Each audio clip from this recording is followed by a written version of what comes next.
Chapter 1. A Hero. For Swaminathan, events took an unexpected turn.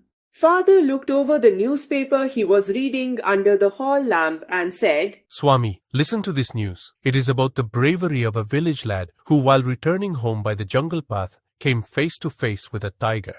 The paragraph describes the fight between the boy and the tiger and how he climbed a tree where he stayed for half a day until some people came and killed the tiger.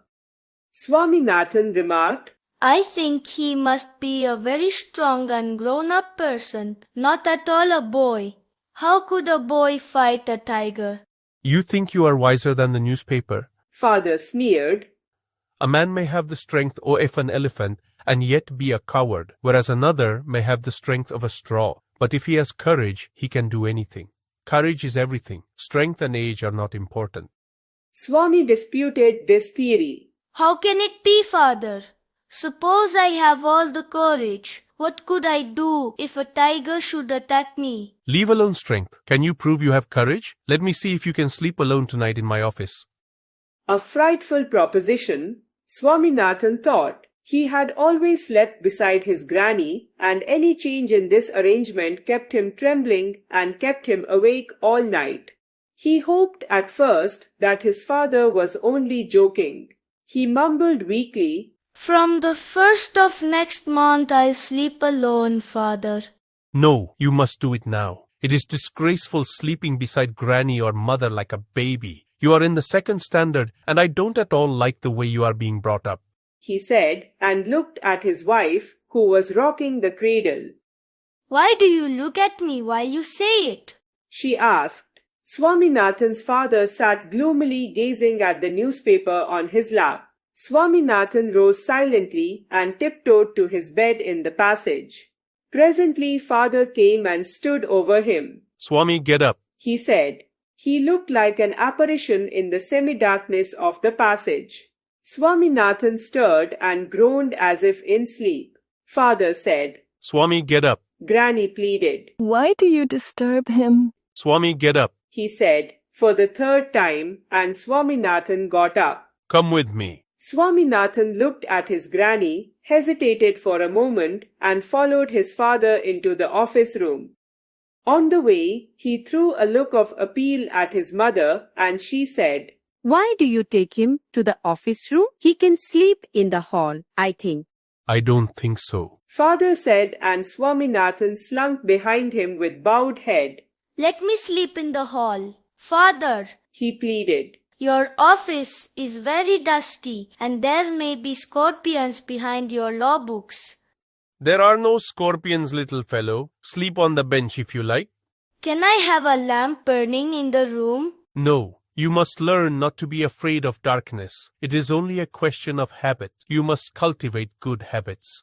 Will you at least leave the door open? All right, but promise you will not go to your granny's at night. If you do so, mind you, I will make you the laughing stock of your school. Swaminathan felt cut off from humanity. He was pained and angry. He hated newspapers for printing the tiger story. He wished that the tiger had not spared the boy, who didn't appear to be a boy, after all, but a monster. As the night advanced and the silence in the house deepened, his heartbeat beat faster. He remembered all the stories of devils and ghosts he had heard in his life. A ray of light from the street lamp strayed in and cast shadows on the wall. Through the stillness, all kinds of noises reached his ears, the ticking of the clock, the rustle of trees, the sound of snoring, and some vague night insects humming. Swaminathan hurriedly got up and laid down under the bench, as it seemed to be a much safer place, more compact and reassuring. He shut his eyes tight and, unknown to himself, fell asleep. A tiger was chasing him. His feet stuck to the ground. He desperately tried to escape, but his feet would not move. The tiger was at his back, and he could hear its claws scratch the ground. Scratch, scratch, and then a slight thud. Swaminathan tried to open his eyes, but his eyelids would not open, and the nightmare continued. It threatened to continue forever. Swaminathan groaned in despair. With desperate efforts, he opened his eyes. He put his hand out to feel his granny's presence at his side, as was his habit, but he only touched the wooden leg of the bench. He felt lonely again. He was sweating with fright. What was this rustling? Something was moving. He felt his end had come.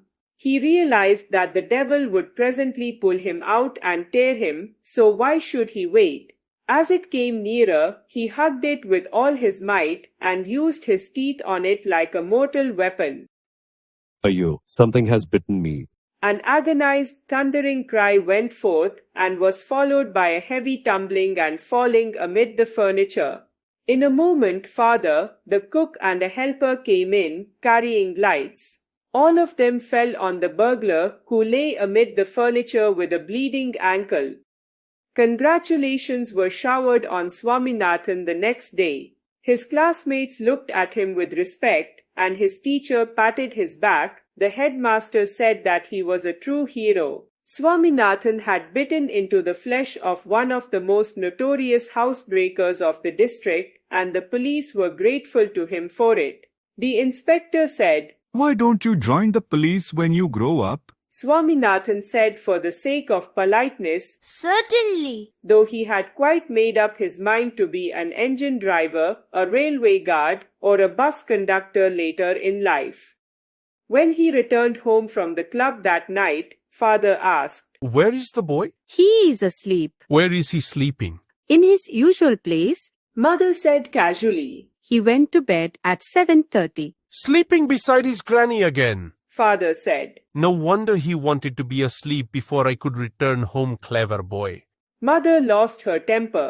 You let him sleep where he likes. You needn't risk his life again. Father mumbled as he went in to change. All right, mollycoddle as much as you like. Only don't blame me afterwards.